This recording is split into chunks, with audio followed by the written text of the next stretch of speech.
Welcome, Traveler Time. You've entered a realm where kings rise, empires fall, and every crown carries a curse.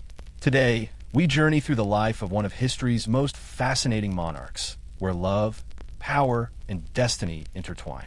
He came into the story like a shadow moving across a chessboard, precise, patient, and watched by men who would become either his allies or his executioners. Richard of Gloucester was not born to wear a crown. He was born to protect one. In the smoky great halls and narrow courtyard alleys of 15th century England, lineage and law braided together with sharp edges. A man's claim could be torn by blood or stitched by cunning.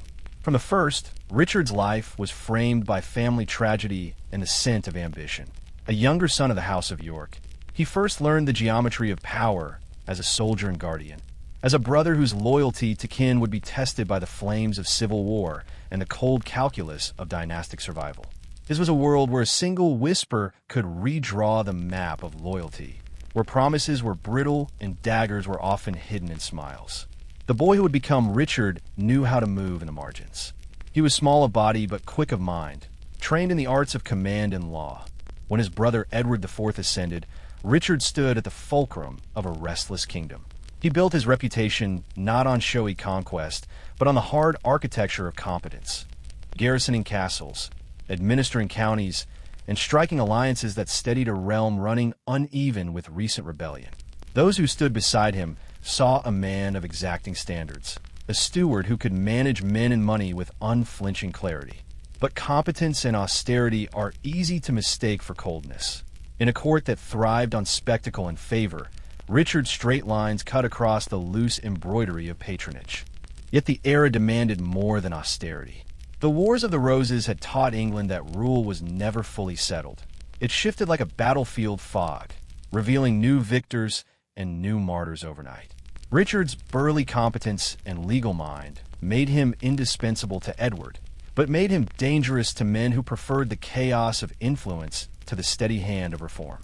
He moved through betrayals like someone who had already counted the cost, suspicious, circumspect, and always aware of the precariousness of power.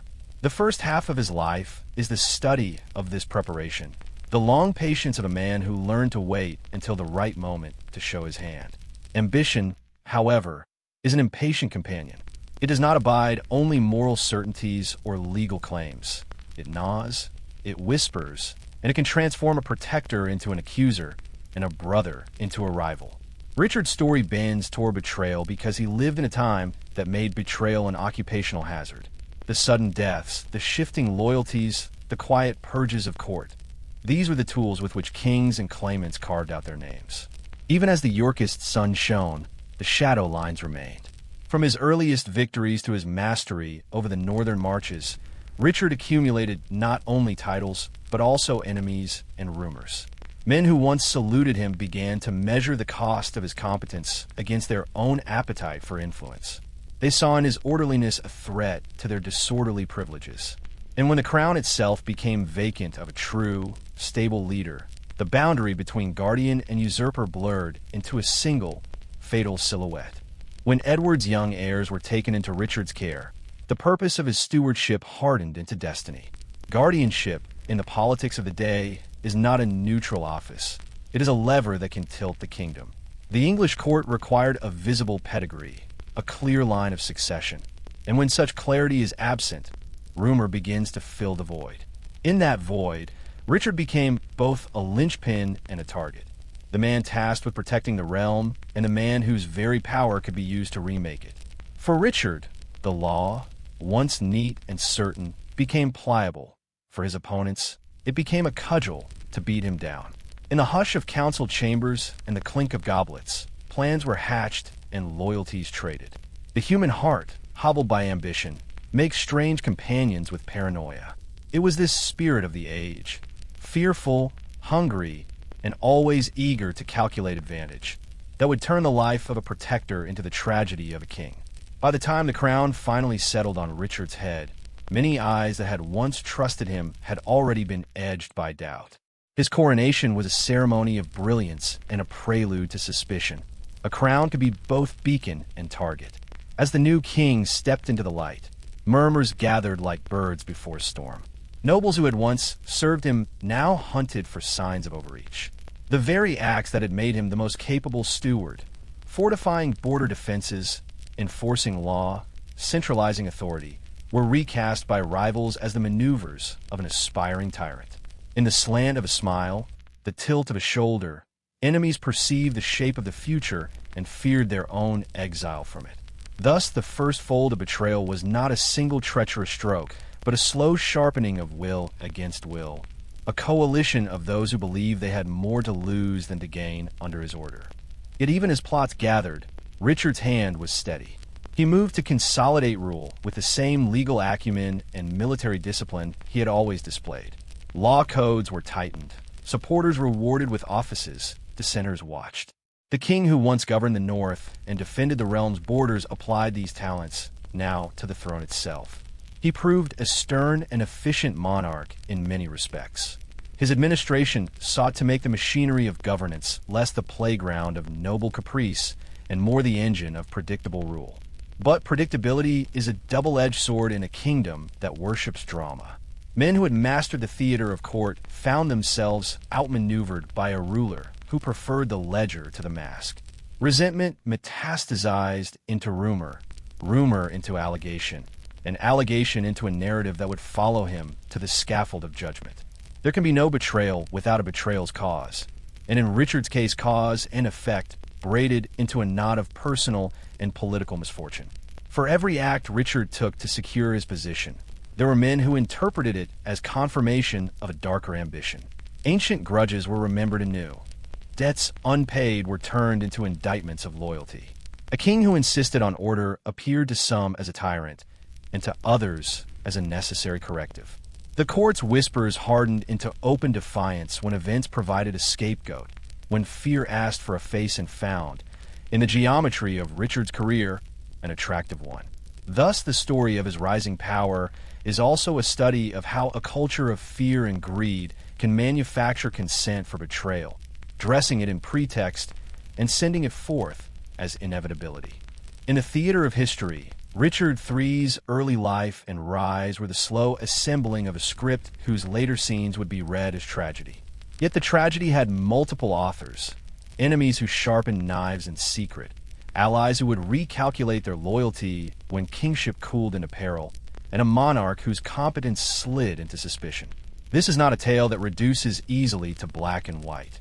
It is a portrait painted in the gray wash of human motive, where prudence and paranoia can be twins. What follows is the account of the crown's brief tenure upon his brow, of the alliances that hardened and dissolved, of the whispers that became daggers, and of a single, fatal battlefield where betrayal would finally strike its blow. He ruled with a hand trained by war and law, but people do not rise to kingship by law alone. They're carried there by the myth and spectacle that feed the imagination of courts and crowds. Richard's story, then, moves from governance in a conflict, not just battles of steel and shield, but the subtler wars of loyalty and reputation.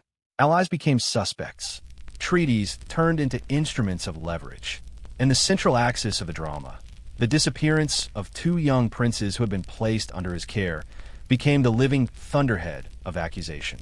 Whether he had ordered their removal, whether their fate was a stroke of fate, or whether darker men took advantage of their vulnerability will be debated by posterity. But in the present, the accusation that he had betrayed his nephews became the loudest instrument in the chorus against him, used again and again by those who wished to unseat him. The politics of betrayal are cunning. They require plausible deniability, a chorus of witnesses, and a steady drip of rumor until it becomes conviction. In the years after the princes vanished from public sight, every action Richard took was framed by a question that would not relent. Did he, the protector, become the destroyer?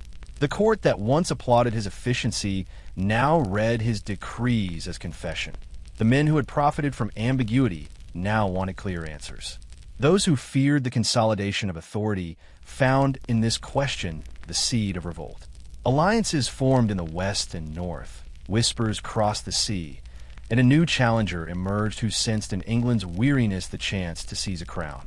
Henry Tudor, a figure of distant claim but immediate promise, whose very foreignness was transmuted into a rallying standard for those desperate for change.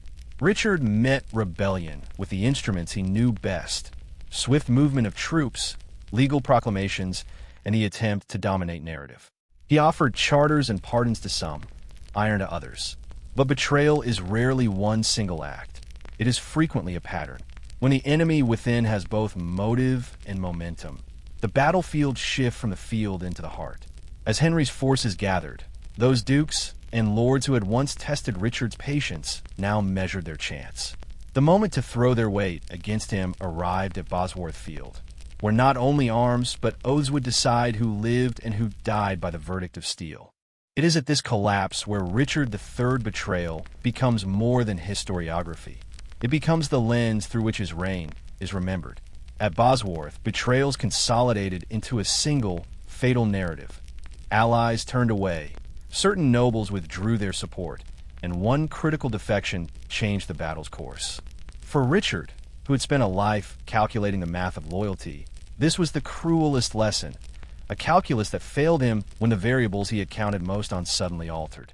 But the betrayal was both personal and systemic, a product of long resentment, of courtly fear, and of a wider desire among the elite to reset the order. The battlefield was not merely fought by men with spears. It was fought by the slow erosion of trust over years of legalism, suspicion, and the politics of advantage. Bosworth's violence was dramatic, decisive, and brief. It resolved in an instant what years of plotting had failed to accomplish. Richard rode into the fray with desperate courage, embodying the old chivalric ideal, even as the world he protected slid into a new political reality. His death was violent, solitary at the heart of the melee, and it was quickly retold as destiny taking its final tally. But death at Bosworth did not reduce the complexity of his life into a simple moral. Instead, it opened a centuries-long debate over culpability, narrative, and the uses of history. For many, Bosworth was proof of divine judgment. For others, it was a cautionary tale of how quickly order can become tyranny in the eyes of the powerful. The chorus of betrayal that had built around him finished its work when his life fell like a prop in a ruined theater, and the Tudor dawn rose in the bloodied light of a new claim. In the aftermath, story and memory worked hand in glove to shape what posterity knew. The Tudors, triumphant and keen to legitimize their new claim, cast Richard's image into a form that suited their needs. A villain of monstrous imagination, accused of every vice from sacrilege to fratricide. Poets and chroniclers, whether from conviction or convenience, gave the label permanence. Buildings and statues were rearranged in the service of memory. The man who had ordered castles and reformed courts became, in print and play, the caricature of a hunchback usurper who had betrayed not only nephews but the very idea of rightful rule. History, it turned out, was as much constructed as it was discovered. Those who had burned their bridges to Richard must now justify their crossing. The easiest way was to repaint the portrait of the man they had abandoned. But truth is often more complicated than propaganda. Modern voices, centuries later, sift through charters, muster rolls, and the residue of law to reconstruct a figure who was at once competent and cruel, principled and paranoid. The question of the princes still hangs like a ghost in the corridors of scholarship. Evidence of murder, proof of disappearance, or the murmur of coincidence. Whatever the answer, the way Richard's contemporaries and successors wielded the story of those boys became a weapon, and the phrase that threads through that weapon, Richard III betrayal, grew into a shorthand that shaded every retelling. It is an accusation that sticks because it serves political ends, to justify the substitution of one dynasty for another, to explain the sudden erasure of a line, to give shape to the chaos of civil war with a single, reprehensible face. And yet, history is not merely the ledger of power. It is also the space where human motives are arranged into narrative.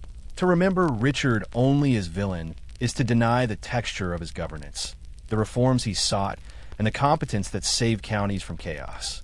To remember him purely as a martyr of circumstance is to ignore the coldness that alienated allies and made enemies of friends.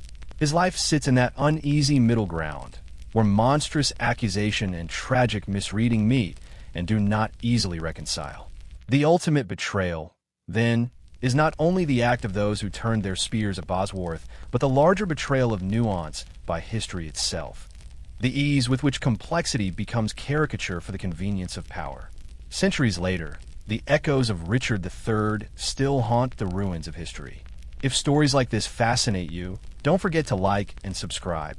More untold tales of history await you.